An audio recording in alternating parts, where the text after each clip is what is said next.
providing resources and comfort to caregivers.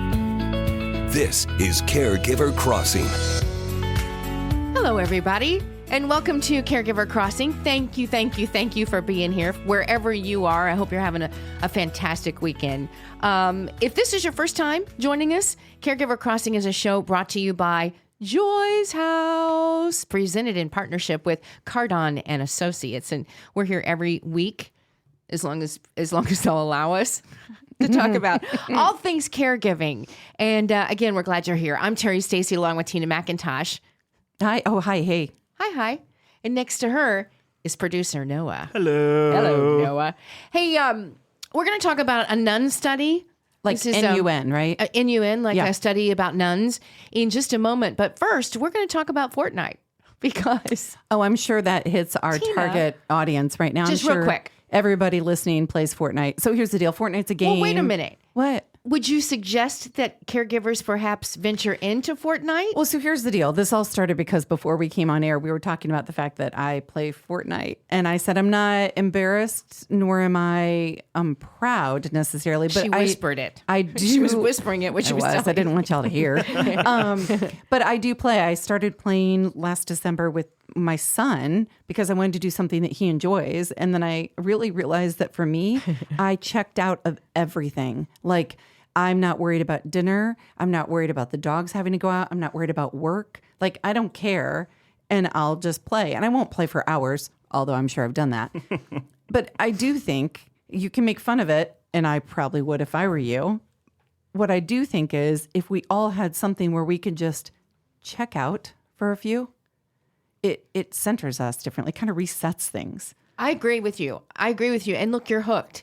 I really am. I don't like the new season, but that's a different conversation. I think it's probably more relatable than you think. I mean, no one knows what I'm talking about. I can say I am a proud Fortnite player too. I do think that the checking out part is important because it's really, really, I mean, obviously it's really fun, but hearing that you got to play it with your son and that connection aspect of it, Yeah. I mean, I think that's really, really important. I like it too. I want to be very clear that Webster, my son, when this whole thing started, I think he thought it was kind of weird and cool, right? Like they would Snapchat their friends of me playing. I was like, so rude. And then he enjoyed it for a minute. Then he got annoyed because I wasn't very good in the beginning. And now he gets annoyed because I play it on his PC. And that really his personal computer. Oh, right, so right. that really bugs him. But it's okay, fine. You live in my house. I'm going to play Fortnite. Yeah, you get access to the computer. I think it's a great thing. And I recently bought myself some virtual reality goggles. Yes. And I am going places I will never venture to. And again, these are just in 5-minute increments. They're not long. That's right. But I love it. And again, it it's the takes same you away. concept, right? It's the same concept, taking you away from something. All right. I do want to give a caution for anybody who's done VR. Have you done VR? Yeah, I have. I've done it once. Virtual reality? Yeah.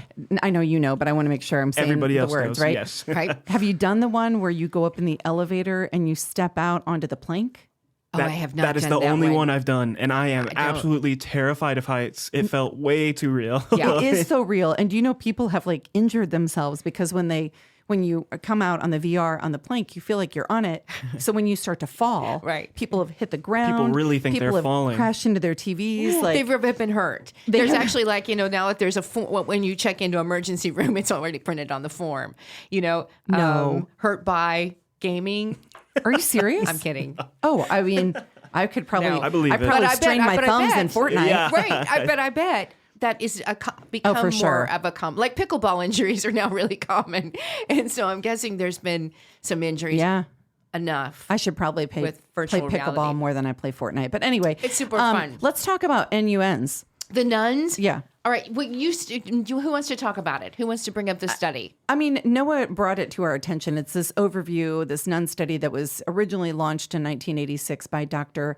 David Snowden. And he was exploring, I believe, aging and cognitive resilience. And he involved the school sisters of Notre Dame. So right in our state. Right.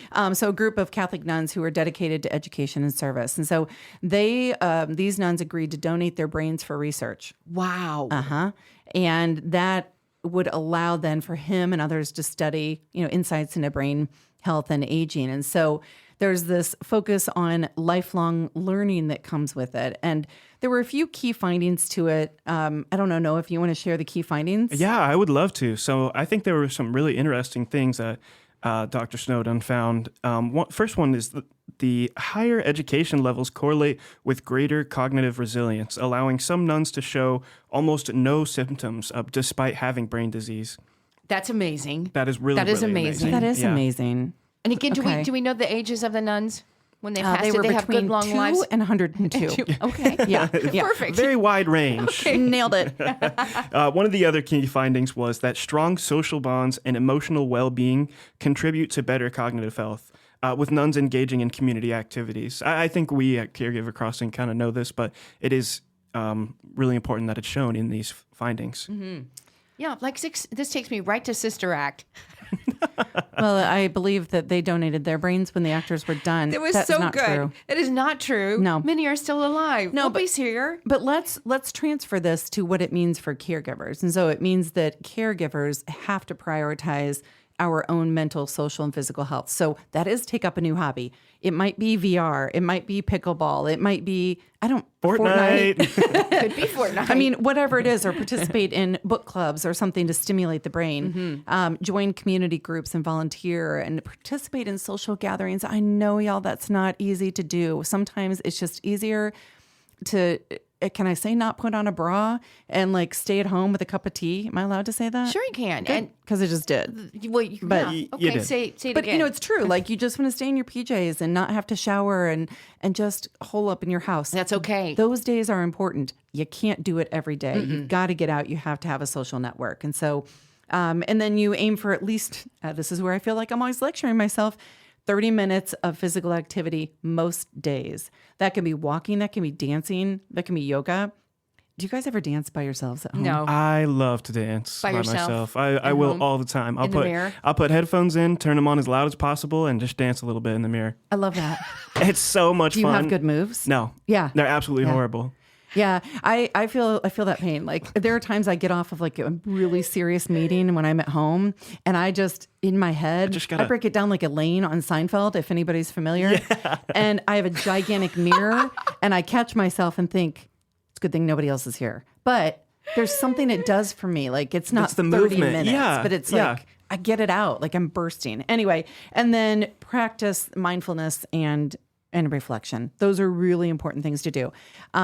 I know we're going to have to take a break, but we will be back. We have got, can I say the most special guest today? You can. The most special guest today. So please stick around. We'll be back in just a few moments. Can't wait. You're listening to Caregiver Crossing. This is a show designed for family caregivers and the people who love them. Caregiver Crossing. It's brought to you by, or brought to you as a service of, Joyce House in partnership with Cardon and Associates, with locations in Broad Ripple and near the University of Indianapolis campus too. Joyce House provides exceptional day service for individual living with a life-altering diagnosis and compassionate support too for family caregivers throughout the community.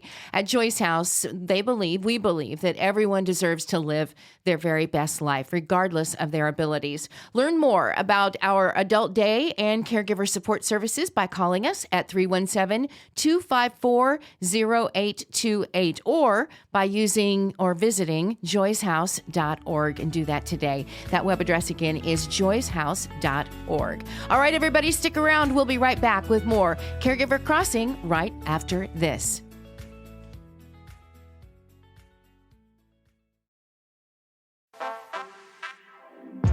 We see you getting after your fitness goals.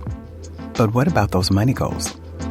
You can count on Credit Karma for a clear view of your finances and your progress, helping you see results so you can keep checking off those financial personal bests and find your way to money. Progress never felt so good. Download the Intuit Credit Karma app and start achieving your money goals today. Intuit Credit Karma. Karma you can count on. Ryan Reynolds here from Mint Mobile. I don't know if you knew this, but anyone can get the same premium wireless for $15 a month plan that I've been enjoying. It's not just for celebrities. So do like I did and have one of your assistant's assistants switch you to Mint Mobile today. I'm told it's super easy to do at mintmobile.com/switch. Upfront payment of $45 for 3-month plan, equivalent to $15 per month required. Intro rate first 3 months only, then full price plan options available. Taxes and fees extra. See full terms at mintmobile.com.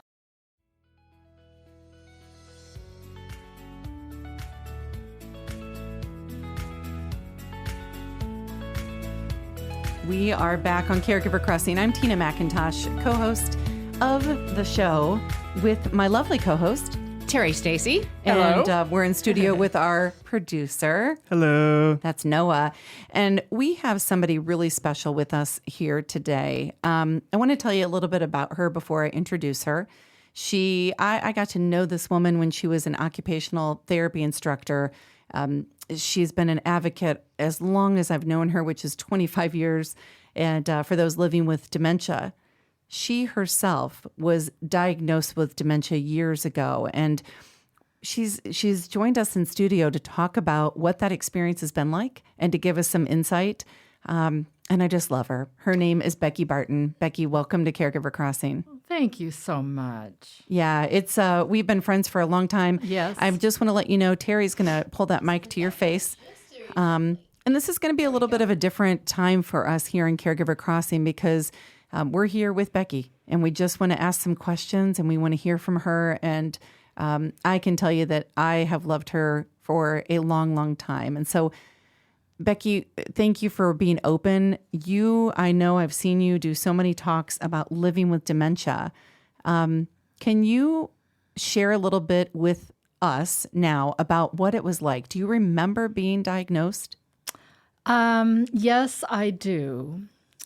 I think I wasn't really accepting it, you know. And my students did. And I was a professor of OT, occupational therapies. And I was, and this is part of it, I can't get the words out with dementia. And I sometimes I was was late for school, as you will. That's not me at all. You were always very prompt, weren't you? I was. Yeah. I was. And so that was one highlight that people were picking up on it. And you can hear right now when I'm talking. Mm-hmm. I can't get the words out clearly. And that's part of the dementia. And I've been trying to, I was always a fast talker, you know, and so I'm trying to work on that. You know, I'm still an OT at heart.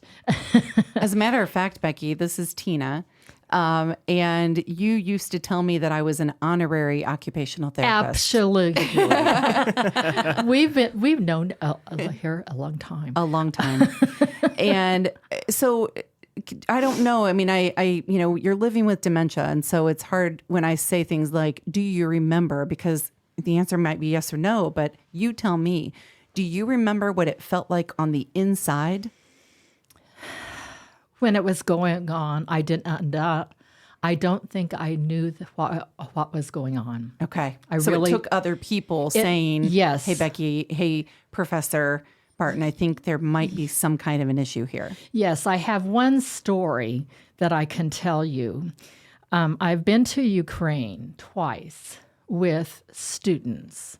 Wow. And the second time that I went to them, what's the word again? Ukraine. And I was telling, what's it called? A speech. And I could not, I had it on my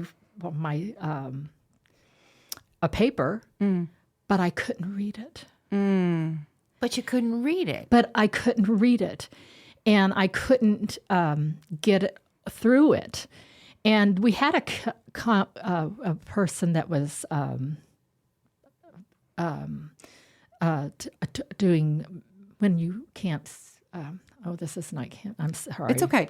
So I think I know the word, but I don't want to say it. Say it. You sure? Yeah, go ahead. Interpreter? Yes, I had an interpreter, and I just couldn't do it, and I was so embarrassed, and so that was, and my colleagues were with me, and it was just I didn't know what was happening. I did, but I didn't, if you will. You know what I mean? Mm-hmm. Did your husband notice?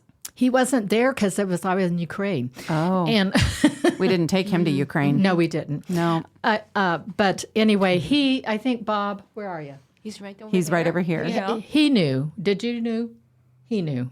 He's shaking his head. Yeah, he knew something was different. Yeah, It's got to be, Becky, you, all your life, that I've known you, which was a long time, 20 some years. Yep. You've advocated for people living with dementia.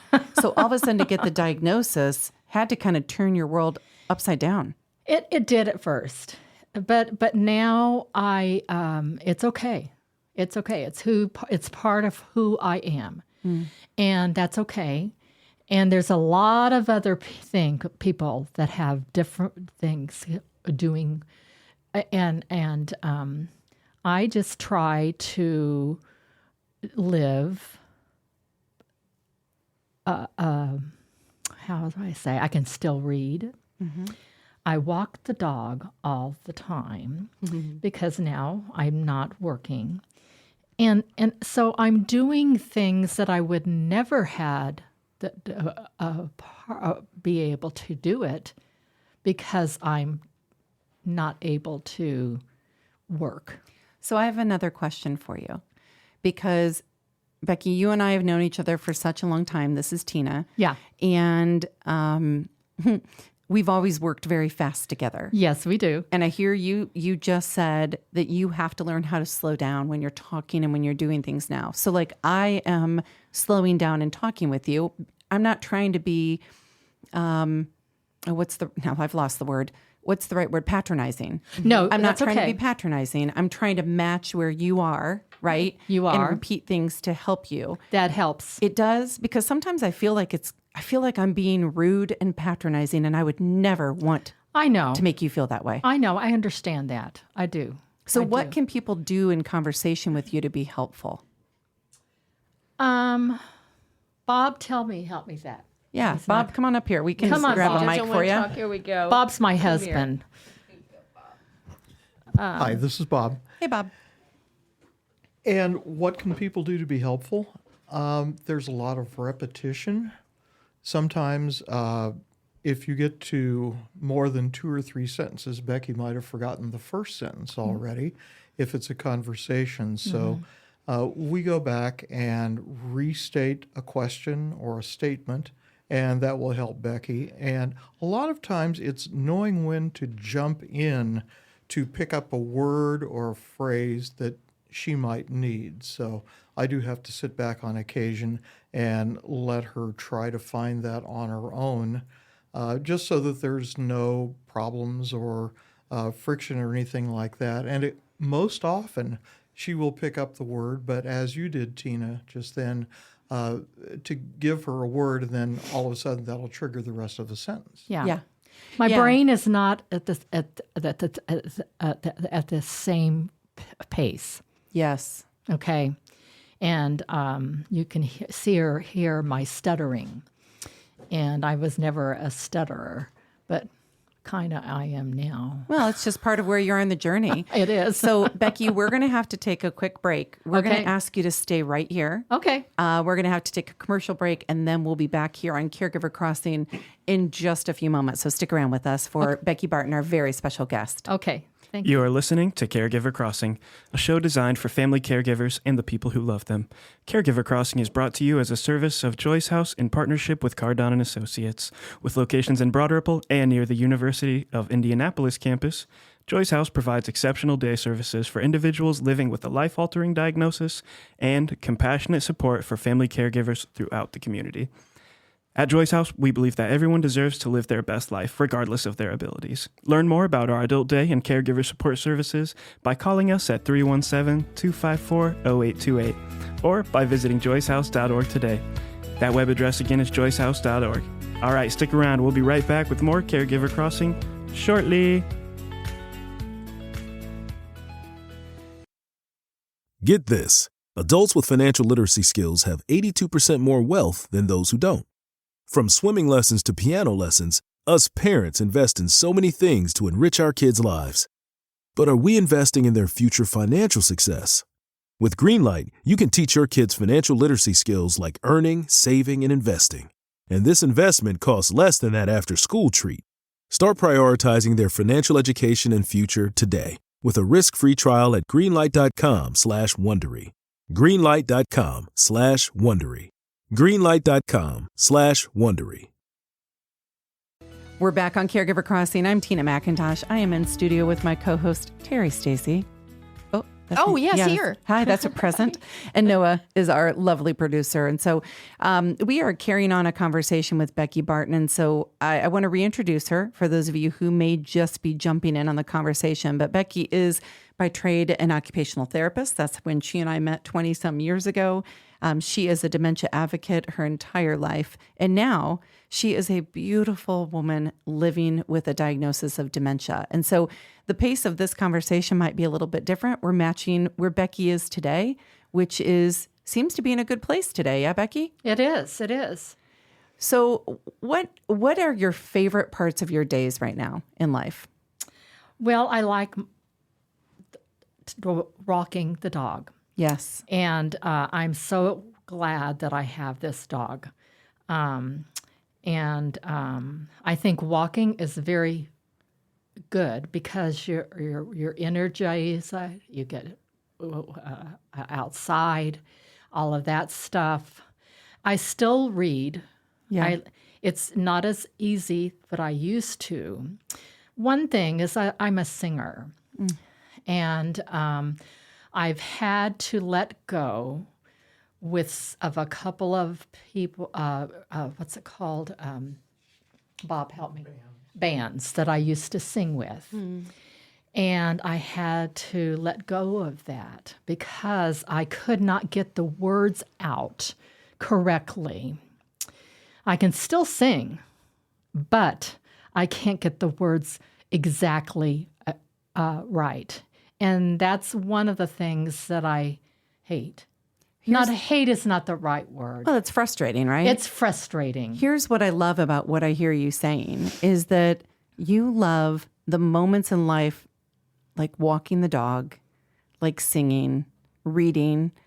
Those are all things that I think sometimes when we meet somebody living with a dementia, we don't give them enough credit for the things that they can still do and the things that they can still enjoy in life. And I want to talk about something else that I know you really enjoy, and that's your husband. Yes, I have a wonderful husband. How many years have we been? I can't remember. That's okay. 48 years. 48. Married for 48 years. Can you talk with us a little bit, if you're comfortable, and if Bob doesn't run out of the room, can you talk with us about the importance of having Bob in your life right now? Well, I couldn't do it without him. I couldn't do it. I mean, we've been married for a long time, and for so many years, he's sometimes I have a short temper. If you wouldn't know that, but he knows it.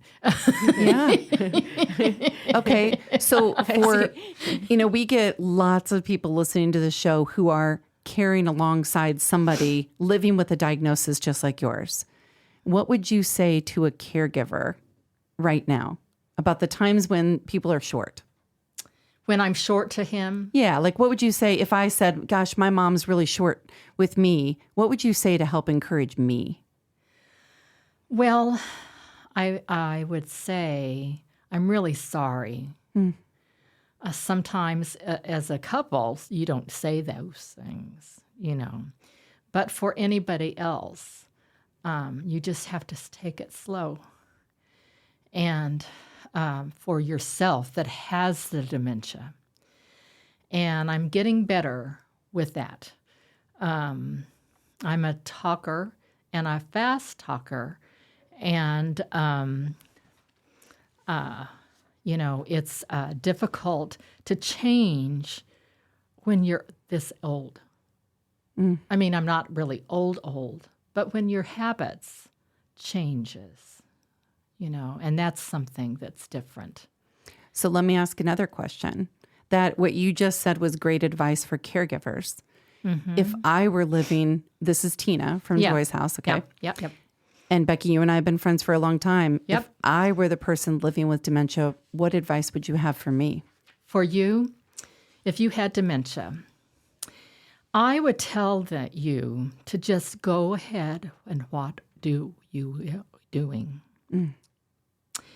And try to change things if you can't do what you used to do, okay? In little steps, because if you do it in big steps, it's going to be very difficult and make it, you can't do it. It's little bits, I think. So your advice to me, if I were living with dementia, is to do the things that I enjoy and to try. And if I have to make changes, just do them little by little. Yes, excellent. And get people around me. Yes. That understand what's going on. Yes. Because you have to have someone, sometimes, like, I love my husband, but that's different. You know what I mean? I have a best friend, a couple of best friends, and they're their go-to, you know, and you know who those people are. Well, and you stay. And I'm sorry. You're fine. I have a faith as well. Yes. I have a faith of. I don't want to get churchy on you. It's all right. But I know that God is with me. Amen. And I know I'm not going to worry about it. And I'm a warrior. And I think this has been a blessing, actually. Where's the blessing in this? Because it has made me a little bit not strong. That's not the right word. To take it easier, not to get anger, but I still do. I mean, we're all a work in progress, my friend. And have good friends around you. And I don't know what else to say with that. It's okay. What I heard you say, Becky, is that the blessing in this diagnosis that you have of dementia, the blessing is your faith. It is love of people in your life. Yes. And it's allowed you to slow down and enjoy more simple moments. That's right. Nailed it. Yep. You, my friend, are incredible. Oh, I don't well with that. But. Listen, it's not just because of this. I've thought you were incredible for as long as we've known each other. How many years? 20-something. It's crazy. But here's what I love is that at a time when so many people living with dementia would want to crawl under a rock and hide themselves from people in the world, you're saying, I'll go on a speaking tour. I'll go on the radio. I'll do anything you want to talk about what living with dementia is really like. And I also have to say, Becky, thank you to your husband because he loves you so well. It makes me want to cry, but he's loving other people with and through you by helping you to have a stage to talk about the fact that you are still Becky. You're still Becky. You're the same Becky. I am. I have to tell you, is it okay to tell you that I go to Sokoa? Yeah. I found that walking the dog. And so there's other places that you can go to that will have support as well. That's right.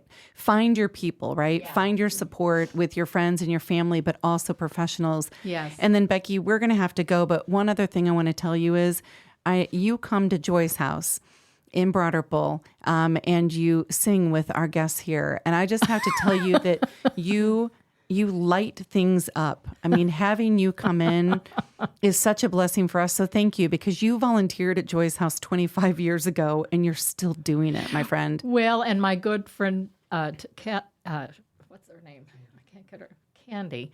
We've been friends forever, and we go every Tuesday. Well, Becky, we're gonna have to let you go here in just a second, but I love you and appreciate you. Love you too. All right, hold on just one moment here. Okay. You're listening to Caregiver Crossing. It's a show designed for family caregivers and the people who love them. Caregiver Crossing, brought to you weekly by Joy's House in partnership with Cardon and Associates. We're here every Sunday to bring you support, education, and hopefully a good laugh. Visit caregivercrossing.org to connect with us, hear past podcasts, learn more about caregiver support resources in the community, and a whole lot more. That website again, caregivercrossing.org. Don't go anywhere. We've got more here on Caregiver Crossing coming up.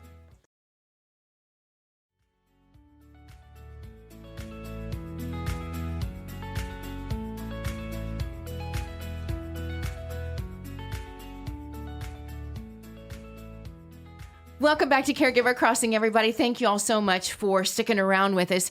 Terry Stacy, along with Noah and producer Noah. Tina just stepped out of the office for just a minute, from the studios for just a minute, to walk Becky and Bob down and let them out of the building. But boy, oh boy, was that one of the most powerful conversations I can remember here on Caregiver Crossing. I think that might be one of my favorites so far. Yeah. What an incredible interview. Just to sit down with someone. Here comes Tina. Tina's back. Tina's walking back in right Here now. she comes. Yeah. Tina, I just told everybody you were walking them out and you'd be back in just a minute. That was quick. I love her. I love her too. I do too. I love him. I love them both. I love them both also. They're amazing. I love you guys. Oh, I love you. We love you. But that was a fantastic conversation. And then also, too, I have to say it was a sad conversation. You know, obviously joy, but you know where we go from here. Yep. With Alzheimer's. There's no cure. Yeah, not yet, but I have hope. I do too. I have more hope than I ever had before. Same.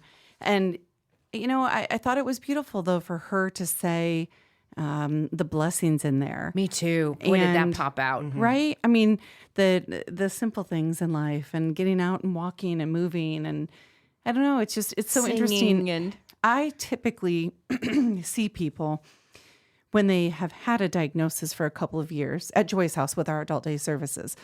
I see people, after they've had the diagnosis for a while and they're starting to progress.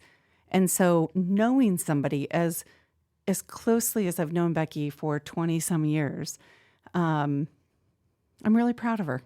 That's what makes me want to cry. I'm really proud of her. Yeah. I mean, she should be proud of herself too. That was really lovely. Yeah, she's just an inspiration, and it's so important for us to remember that just because someone has a diagnosis doesn't mean that the joy gets robbed from their lives. As a matter of fact, she shows us what love and purpose in your life can do in spite of an ugly diagnosis like dementia. She's just, she's amazing. She truly is amazing. And I know there are others like her that speak out about being diagnosed with dementia, and letting that journey be out in the open for people to learn and listen to that person. Yeah. And I think it's incredibly strong and brave. It is. Vulnerable. You're right. Strong but and brave. So important and to just, do. I recognize that I talked with her a lot in that, but it was like we were trying to all figure out what is making her comfortable in the conversation. So thank you for that, Grace. I thought, and that was what was amazing was you kind of prepared us when before she came, and then sitting down, she really was comfortable from the very get-go. At least that's what the appearance was. But she's also mentioned she was a musician or is a musician, loves to sing, and she was quite familiar with a microphone. It didn't scare her as there are others that come in and it's not comfortable at all. I felt like she was very comfortable. And you're right, because that's that muscle memory. That's, the long-term memory that stays in the brain with dementia. What I will point out that you couldn't see because this is radio, but as she was sitting in the chair, she had headphones on. And so she kept looking at Noah as if she were in conversation with me, but which is what we find with people with dementia, right? There was even one point on a break when I said, Becky, it's Tina, and I'm sitting across from you, and I'm going to wave my hand so you can see me. Well, there's a bunch of stuff in the way. But it took her a moment to find me in her line of vision. And so thank you, Noah, for being present with her. And then Terry was on the mic trying to help her, with have the mic. But she was, I felt she was very fantastic. comfortable. Yeah. Nothing seemed to scare I love her. I just love her. And she was awesome. And her husband, is amazing too. So glad we got to meet them. I got to meet them. Although I've had them before. We've had them here. And this is what's interesting. We had them when we had a show called Sandwich Generation. Then they knew the date. Bob was like, that was 11, 12 years ago. And she was here for that. Mm-hmm. She came in then to talk about occupational therapy, I believe. You're right. And not dementia because she hadn't been diagnosed then, correct? No, she hadn't. And the minute I said, this is my dear friend Becky, this is my dear friend Terry. Oh my gosh, she knew who I was. She recognized Terry and said, oh, you're famous. We love you from radio. We love you from TV. Like, she said it over and over again. We'll have to post the picture if Becky's okay with that. Will. Well, she's just she's a great listener. And oftentimes, the radio, we find out oftentimes who our listeners are from at where I work at WIBC. And many of them are at home. They're at home and they're listening and it's part of we become part of their family because oftentimes for some, this is what they have. They're comfortable listening to the radio, and it makes them feel as if they've got a friend there. And we find that out a lot. Well, and I just want to say, if you're listening right now and Terry just described you, we're so glad you're here. We are so glad you're here. And we're glad we can be a part, right? Yeah, I mean, we're glad that you care and that you are growing and learning, and we're glad that you put up with us in our moments of, sometimes we're very vulnerable here and other times we're silly, and we're just glad you're along for the ride with us. And so thank you for that. I know that we are going to have to go here in a moment. All right. I think you know how to get a hold of us, but just in case, you can email me, tina@joyshouse.org. We do, in closing, want to thank our supporters, Cardon and Associates. They have over 20 communities owned, operated, or managed in the Midwest. They're great people. And so we want you to know them too. Until next time, take good care of each other.